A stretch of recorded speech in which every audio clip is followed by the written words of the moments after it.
আসসালামু আলাইকুম। Unique food বিডিতে নতুন আরও একটি পর্ব দেখার জন্য আপনাদের সবাইকে স্বাগতম জানাচ্ছি।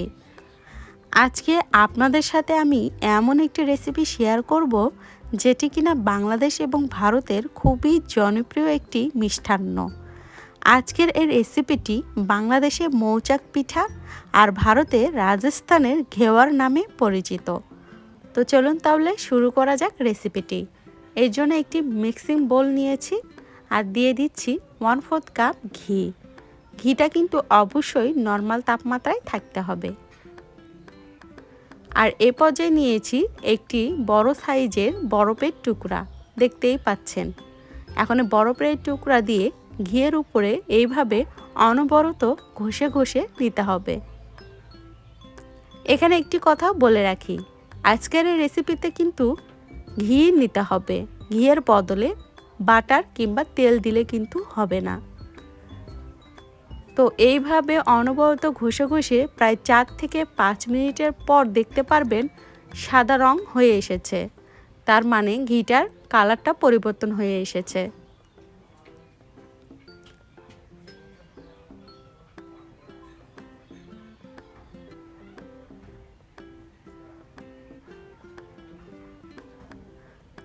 কাছ থেকে দেখিয়ে দিচ্ছি, দেখুন একদম ক্রিমের মতো হয়ে গিয়েছে। তো বরফের কাজ শেষ, এই পর্যায়ে আমি বরফের টুকরোটি রেখে দিচ্ছি। এখন দিয়ে দিচ্ছি 1 কাপ ময়দা। এখানে কিন্তু ময়দাটাই নিতে হবে, আটা দিলে হবে না। এখন এই ময়দার সাথে ঘিয়ের এই ক্রিমটা ভালো করে ঘষে ঘষে মিশিয়ে নিতে হবে। এই কাজটি একটু ধৈর্য সহকারে সময় নিয়ে করতে হবে, কারণ আজকের এই পিঠা তৈরিতে এই ঘিয়ের আর ময়দার ব্যাটারটাই খুব বেশি ইম্পর্টেন্ট।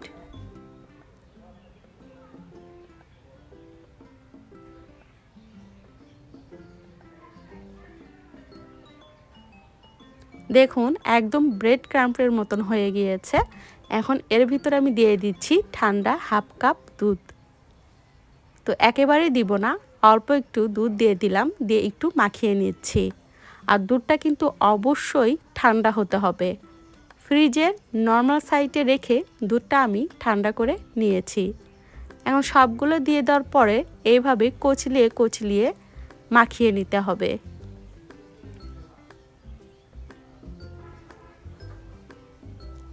এই পর্যায়ে দিয়ে দিচ্ছি 1 কাপ পানি।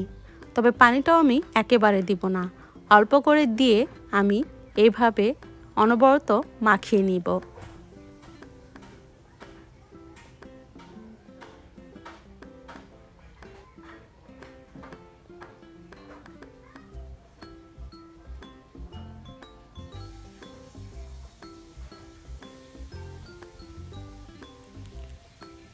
বাকি পানিটুকু আমি একটু একটু করে দিয়ে দিব। তো অনবরত সময় নিয়ে এইভাবে মাখিয়ে নিতে হবে। আর এই ব্যাটারটি একদম পাতলা হতে হবে, ঘন হলে কিন্তু এই পিঠাটি তৈরি করা যাবে না। তো আমি সব পানিটুকু দিয়ে দিলাম, দিয়ে আবারও মাখিয়ে নিচ্ছি। আপনাদের কাছে যদি মনে হয় যে দলাভাব থেকে গেছে, সেক্ষেত্রে একটি ছাঁকনিতে করে এই ব্যাটারটা ছেঁকে নিতে পারেন। খেয়াল রাখতে হবে ব্যাটারের ভিতর যাতে কোনো রকম দলা না থাকে।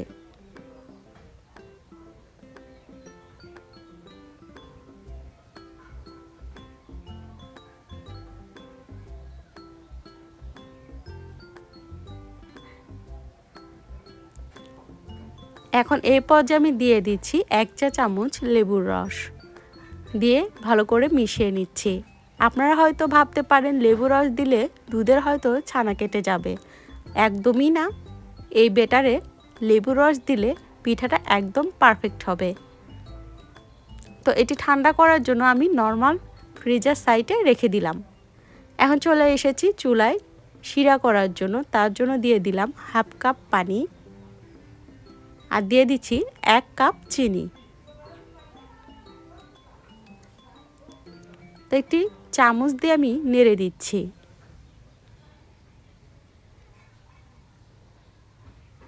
কিছুক্ষণ জাল করে নিচ্ছি, নেড়ে চেড়ে দিচ্ছি। চিনিটা যখন একদম গলে যাবে, কিছুক্ষণ জাল করার পর আমি চেক করে দেখছি যে শিরাটা ঠিকমতো হয়েছে কিনা।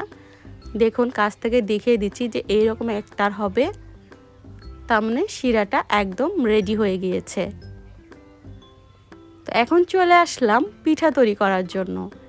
এইরকম একটা সসপ্যান নিয়েছি আর তেল আমি ঢেলে দিচ্ছি। আজকের এই পিঠাগুলো কিন্তু ডুবো তেলে ভাজতে হবে। তো তেলটা খুব বেশি গরম হতে হবে, মাঝারি আঁচে রাখলে কিন্তু হবে না। হাইটে রেখে তেলটা গরম করে নিয়েছি। এখন একটি 1 টেবিল চামচের সাইজে একটু বেটার তেলের ভিতর ছেড়ে দিলাম। দেখতেই পাচ্ছেন কত সুন্দর চারিপাশে মাকড়সার জালের মতো ছড়িয়ে গেল। তো যখন এইভাবে বেটার দেওয়ার পরে বুদবুদ কমে যাবে, তারপর আবারও বেটার দিতে হবে। এরপর এরকম একটি টুথপিকের মতো নিয়ে কাঠি নিয়ে চারপাশে ছড়িয়ে দিতে হবে।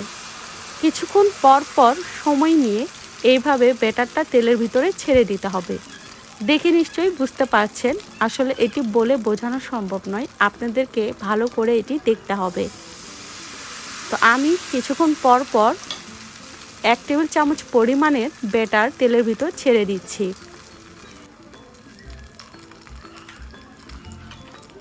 এবং মাঝখানে ফাঁকা জায়গা করে নিতে হবে।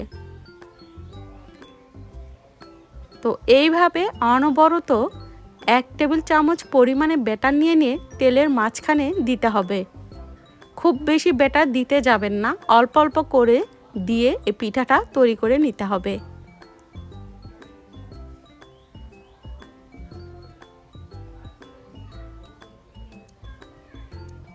তো একটি কাঠির সাহায্যে এইভাবে বারবার খোঁচা দিয়ে দিয়ে মাঝখানে জায়গা করে নিতে হবে। আপনাকে এই ব্যাটারটা ততক্ষণ পর্যন্ত ঢালতে হবে যতক্ষণ পর্যন্ত না মাঝখানে কোনো জায়গা না থাকে।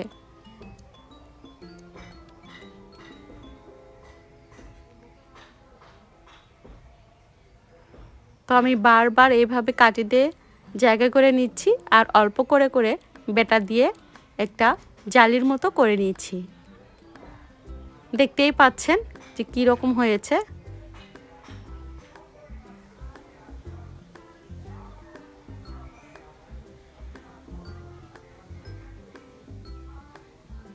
আবারও একটু কাঠি দিয়ে আমি মাঝখানে জায়গা করে নিয়েছি। এখন দেখুন কত সুন্দর করে এইরকম করে পিঠা উঠিয়ে নিলাম। এখন টিস্যুর উপরে পিঠাটা রেখে দিলাম। তো আপনাদের সুবিধার্থে আমি আবারও দেখিয়ে দিচ্ছি। আর হ্যাঁ, একটি কথা বলতে ভুলেই গিয়েছি, আপনারা চেষ্টা করবেন এরকম সসপ্যান সাইজের পাতিল নেওয়ার জন্য, যাতে করে পিঠাগুলো খুব সহজেই গোল শেপ করে নেওয়া যায়। অথবা ডিপ রকমের যে কড়াইগুলো থাকে সেগুলোতেও আপনারা এই পিঠাটা তৈরি করে নিতে পারবেন। তো দেখতে পাচ্ছেন এইভাবে একই সিস্টেমে আমি উপর থেকে বেটার ঢেলে দিচ্ছি আর মাঝখানে কাঠি দিয়ে জায়গা করে নিচ্ছি। তো এইভাবে আমি কাঠি দিয়ে জায়গা করে নিয়ে বেটার ঢেলে ঢেলে একটা মৌচাকের মতো পিঠা তৈরি করে নিলাম। তো প্রত্যেকটা পিঠা তৈরি করার পরে এই রকম টিস্যুর উপরে রেখে দিবেন, তাহলে অতিরিক্ত তেল ঝরে যাবে। তো এইভাবে আমি সবগুলো পিঠা বানিয়ে নিয়েছি, দেখতেই পাচ্ছেন। আর আগে থেকে করা যে শিরা ছিল সেই শিরা আমি পিঠার উপর দিয়ে দিচ্ছি। এই পর্যায়ে কিন্তু আপনারা এই পিঠাটি সংরক্ষণ করে রাখতে পারেন 1 মাসের জন্য। তাই শিরা দেওয়ার আগে এই পিঠাগুলো একটা এয়ারটাইট বক্সে রেখে সংরক্ষণ করতে পারেন। যখন খেতে ইচ্ছা করবে বের করে শিরা দিয়ে খেয়ে নেবেন, ব্যাস। এখন এখানে আমি কিছু পেস্তা কুচি দিয়ে দিচ্ছি।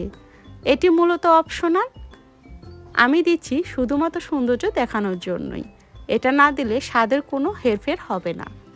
তো আশা করছি আমার আজকের এই সুন্দর পিঠাটির রেসিপিটি আপনাদের কাছে অনেক ভালো লেগেছে। যদি ভালো লেগে থাকে তাহলে অবশ্যই সাবস্ক্রাইব করবেন। আজকের মতো বিদায় নিচ্ছি। আল্লাহ হাফেজ।